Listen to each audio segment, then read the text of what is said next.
Okay, bismillahirrahmanirrahim. Assalamualaikum warahmatullahi wabarakatuh. Okay, nama saya Muhammad Khairul bin Muhammad Sam daripada kelas Fiqh Ibadat. Okay, tajuk yang kami akan buat adalah pelaksanaan haji Qiran. Okay, sebenarnya yang anda nampak saya ni, saya dah boleh pakai ihram. Okay, dia sebelum kita nak pakai ihram, sekadar amalan sunat yang kita boleh buat adalah yang pertama, kita boleh berwuduk. Okay, kita boleh melaksanakan solat sunat ihram.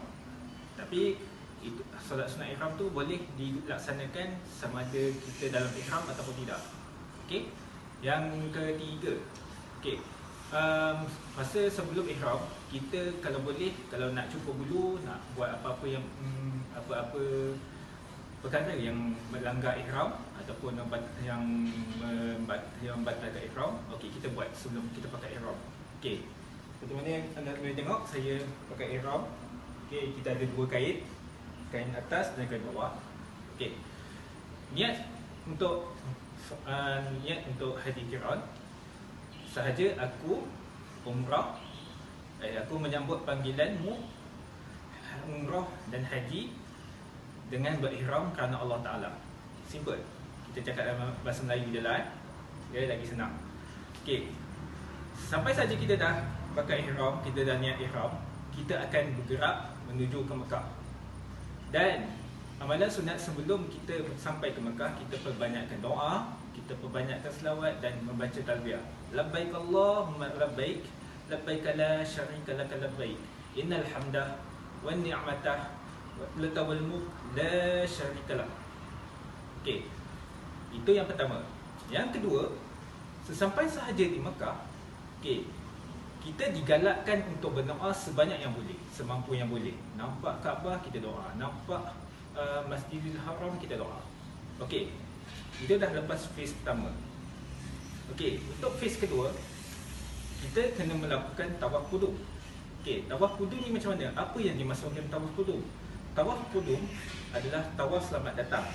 Okey, so maksudnya setiap daripada haji, sama ada haji tamattu, haji ifrad, even haji qiran sekalipun, kita kena buat tawaf qudum. Okey. Cara nak buat tawaf qudum simple je. Bayangkan sini adalah Kaabah. Okey. Kaabah belah sini. Pastikan bahu kiri kita ni selari dengan Kaabah. Dan kita akan berpusing 7 kali mengikut arah lawan jam. Okey, saya tak tunjuk sebab saya dah tahu, awak semua dah tahu macam mana nak melakukan tawaf. Okey, dah selesai. Sebelum saya terlupa, starting point untuk melakukan tawaf, selalunya orang bermula di Hajarul Aswad. Selalunya boleh juga dilakukan di Makam Ibrahim ataupun setiap penjuru masjid lah. So maksudnya salah satu penjuru masjid tu kita boleh mulakan dengan starting point kita. Macam biasa, kita pilih starting point kita, bahu kita menghadap Kaabah, kita pusing. Sambil pusing tu kita doa kita mengucapkan talbiyah haji. Dan selepas daripada 7 kali pusingan, kita akan buat sa'i. Alright.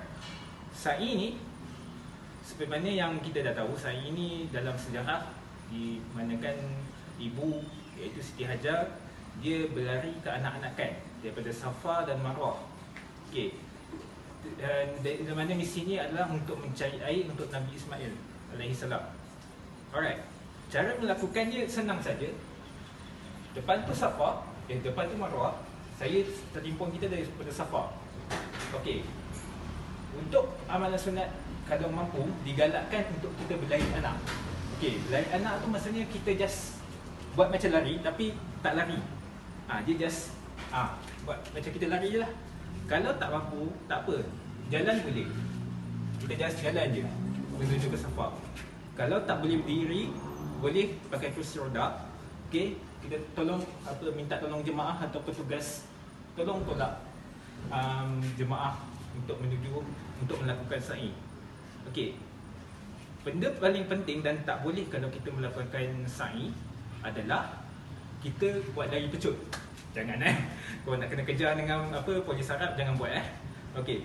Dah sampai ke sa'i, sampai ke anda melakukan sa'i, selalunya dalam rukun haji kita akan buat tahallul ataupun kita bercukur. Tetapi dalam haji qiran kita tak akan melakukan tahallul. Sebab in case kalau kita lepas sa'i tu kita buat tahallul ataupun kita cukur, maksudnya ihram kita habis lah. Okey, bila ihram habis, kita terpaksa bermula balik, bermula daripada starting point kita. Okey, kita bermula balik, nak buat ihram balik, nak niat ihram balik. So, kalau boleh dalam masa tu kita masih dalam ihram, kita tunggu pada akan berada di Mekah sampai 8 Zulhijjah, iaitu bulan haji. Okey, itu saja. Sekian, terima kasih. Baik, bila di Arafah kita perlu menunggu pelaksanaan wukuf dan berzikir. Sambil itu kita boleh bertasbih, membaca Al-Quran dan selainnya. Mendengar khutbah wukuf dan solat zuhur dan asar jamak takdim. Selama wukuf, kebanyakan zikir, bertasbih, membaca Al-Quran dan berdoa. Sambil itu solat maghrib dan isyak jamak takdim. Baik, apabila sampai di Muzdalifah, mabit di Muzdalifah sampai tengah malam.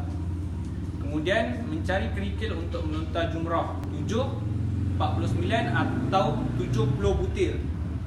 Kemudian berangkat ke Mina setelah lewat tengah malam. Assalamualaikum, nama saya Muhammad Alham Akbar bin Zulkifli. Okey, setelah kita bermalam di Muzdalifah, kita bermalam di Mina.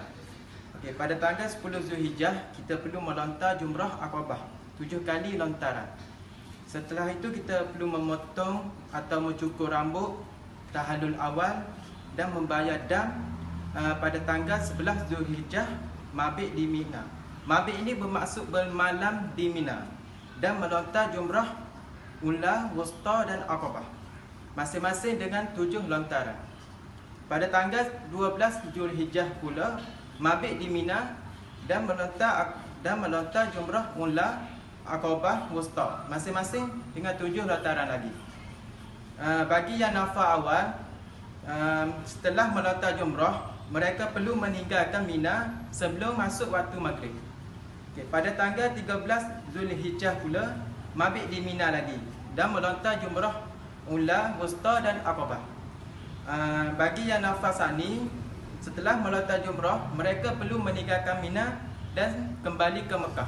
Apabila mereka kembali ke Mekah, mereka perlu melaksanakan tawaf ifadah dan sa'i. Bagi yang sudah selesai sa'i ketika tawaf qudum, tidak perlu lagi melakukan sa'i. Iaitu lepas tu melakukan tahallul sani dan memotong dam bagi yang belum melaksanakannya lagi, dan melaksanakan tawaf wada bagi yang akan meninggalkan Mekah. Dan setelah itu selesai semua yang perlu dilakukan, kita perlu berangkat ke tanah air. Bagi golongan jemaah haji gelombang 1, dan bagi gelombang ke Madinah pula, dan bagi gelombang yang kedua, mereka perlu berangkat ke Madinah. Okey, nafar ni ada dua, iaitu nafar awal dan nafar sani. Saya akan menjelaskan nafar sani. Nafar sani ni adalah di mana jemaah haji yang keluar lewat bagi meninggalkan Mina pada 13 Zulhijjah setelah menyempurnakan amalan-amalan haji di Mina pada 10, 11, 12 dan 13 Zulhijjah. Okey, sekian, terima kasih.